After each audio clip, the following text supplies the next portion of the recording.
Welcome back to the tiny slash grumpy home gym. I wanted to do a video today on chains. So just finished up training here, and actually didn't train with chains today, but I just picked these up yesterday. So I wanted to make a quick video talking about why you might use chains, how to set them up, how to buy, that kind of thing. So first of all, what are chains? Why would you use them over just standard plate weight? How do they relate to bands? So a chain is a form of accommodating resistance, like bands, but not exactly like bands. So as you can see, the chain is elevated off the ground, and as the bar moves down in its range of motion, part of the chain weight deloads on the floor. So it sits down on the platform and is no longer exerting force against the bar. So what does that mean? That means the weight gets lighter as it comes down, and then as you reverse and go up, it gets heavier along the way. So that means that you can train your natural strength curve in some movements. And so, as any of you may know, a muscle is not capable of producing the same amount of force at every length. So there are differences in the amount of maximal force that a muscle can generate relative to its overall length, right? So if I'm contracting, my biceps getting shorter and shorter and shorter. So it's weakest at its most fully extended, and then also at its most fully contracted. And the reason for that, and its strongest right through the middle range. And the reason for that is the overlapping of filaments of the myelin and actin. The sliding filaments inside of a muscle cell. As you are far enough apart, if the muscle's fully lengthened, you have fewer cross bridges, so you don't have maximal overlap for them to grab.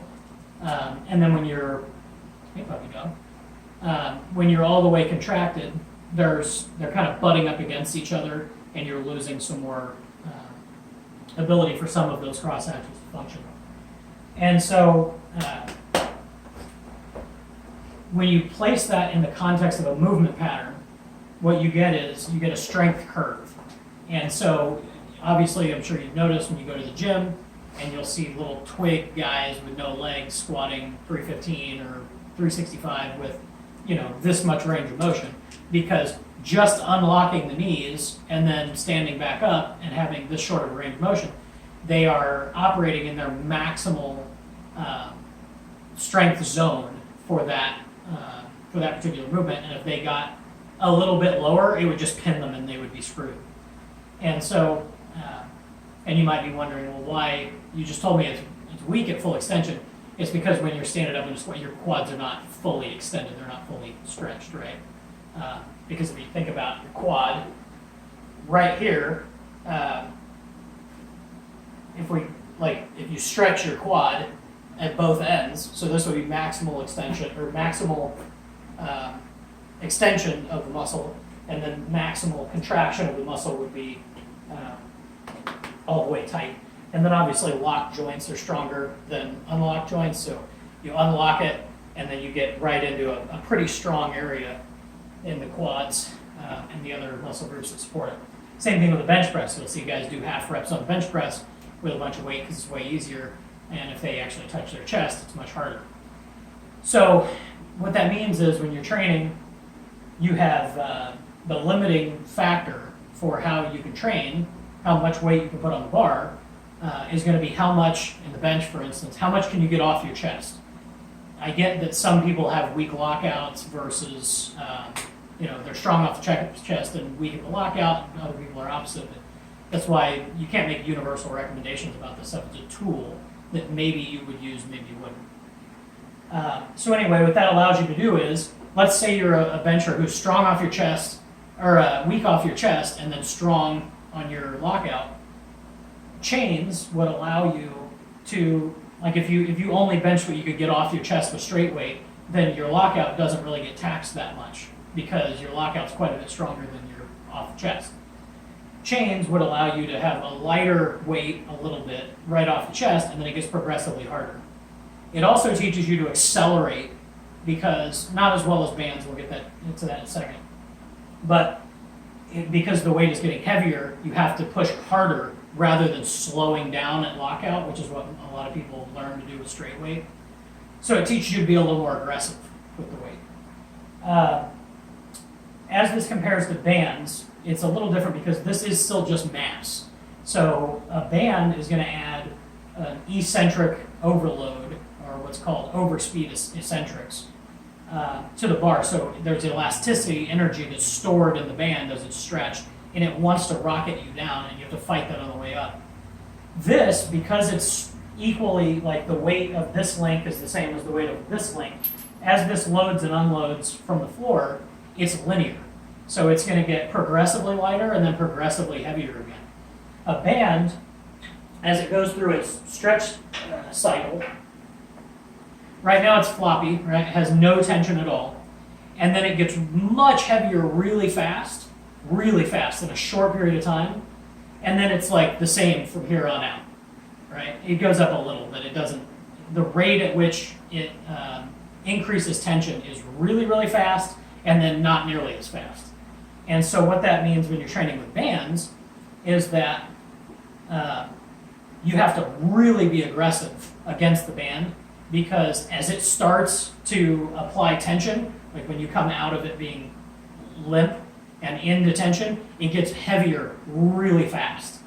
And it wants to rocket you back down. So you have to get some momentum. You can't grind against a band hardly, but you can grind against chain. So anyway, it's not to say that one of these is better than the other. They're just different training tools you might come across. And these things bands and chains are real popular with West Side. I don't really care about West Side. I'm not a power lifter. But they're not that expensive. Chain is a little expensive. Bands are super cheap, so start with bands if you want. But chains are a little more newbie friendly. They also don't create the same level of eccentric pull as the band, so they're a little easier to recover from. Band work is harder to recover from. It's more damage. It's more eccentrically damaging. Which I guess you could make a case that's good for hypertrophy, so maybe you want to train with bands for hypertrophy training. But anyway, so let's talk about how to buy chain. So if you want to buy bands, just go to Elite Fitness and buy some bands from them. They're not very expensive. Rogue, I'm sure, has good bands.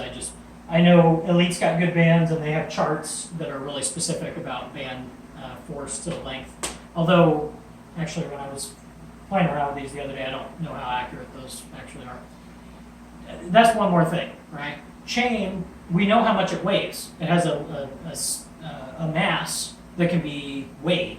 And so we understand that, like, for instance, each of these sections right here are 6 pounds. So I have 4 of these, right, which makes 24 pounds, plus whatever this little rinky, let's call it 25 pounds. So I understand this is 25 pounds at lockout, and then if like half of the chain deloads on the floor, then I understand I probably got about 25, I got about 12 and a half pounds lighter at the hole than I have at lockout. So it's easy to think, it's easy to program. Bands are much more difficult because you are not going to get in here with your tape measure and like specifically know to the 1/4 inch how far the band is stretched, and then they fatigue with time, so they're not always exactly the same. There's more guesswork with bands. Chains are more predictable.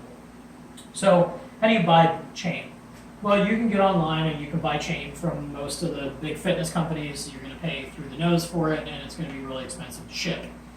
The cheapest of them is it's probably Titan. So Titan sells 5/8 chain, which means the diameter of this chain is each link is 5/8 of an inch, and they sell 6-foot sections, like 2 6-foot sections, so 12 feet for $80 shipped, I think. This chain, and it's silver, and also I hear it flakes really bad, so like it'll shit a bunch of flaky chrome silver coating all over your floor. This chain is actually from Harbor Freight, so it's 1/2-inch chain.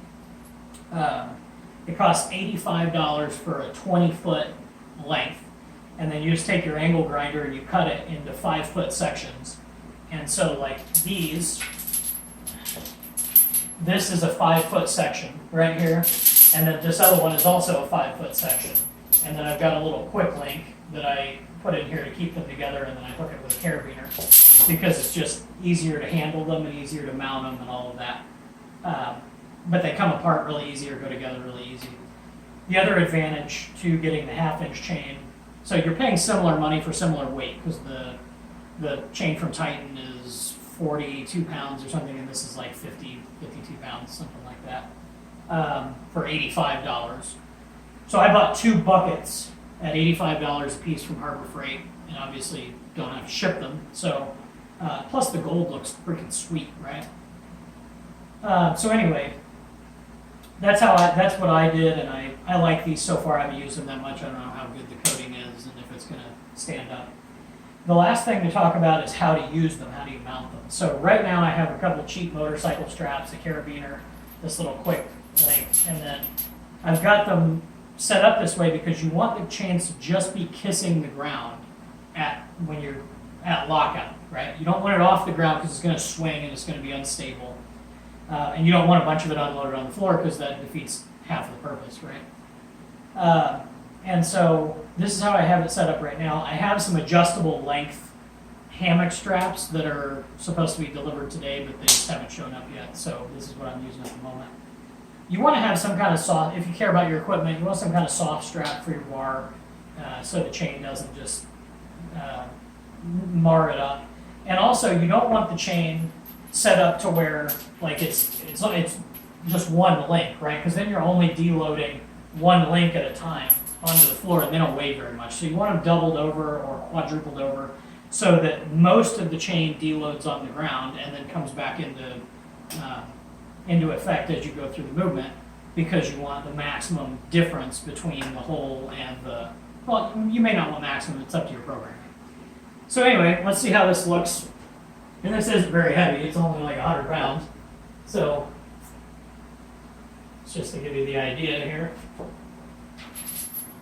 So you'll see, as I go down, it unloads on the floor, and right now maybe half of the chain is on the floor. So this is not super ideal. Like I said, those adjustable length straps are what you really want, because you want to be able to have more of the chain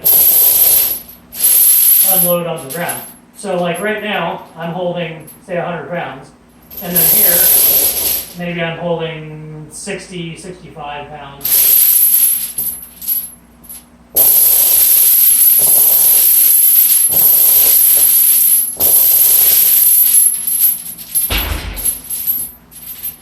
So, also, is there anything more awesome than the sound of benching with chains? It's fantastic. So, anyway, like I said, with that, how this is set up right now is not optimal because you want more of the chain to unload on the ground. And so I'll achieve that with those adjustable length straps. And then these 5-foot sections. Now for something like a squat, where you have a little longer range of motion, your bench is only here to here, right? With a squat, you're moving more, especially if you're a taller lifter. So you may want this length for your squat, but then maybe you want to double these up again like this. Let's say I hook it into the carabiner. So now you can see how these are not, they're half the length again. So now they're like 2 feet, 2.5 feet. And then I would just drop the whole thing with the adjustable link back down until the bottom of this link was kissing the ground again. And now as I go through the range, all of it is going to deload onto the floor and then come back into contraction. But I just can't do that with the system that I have right here at the moment. But you get the idea. Anyway, hope that's helpful. Maybe you want chains in your training, maybe you don't. But if you do, that's how you use them and how you buy them.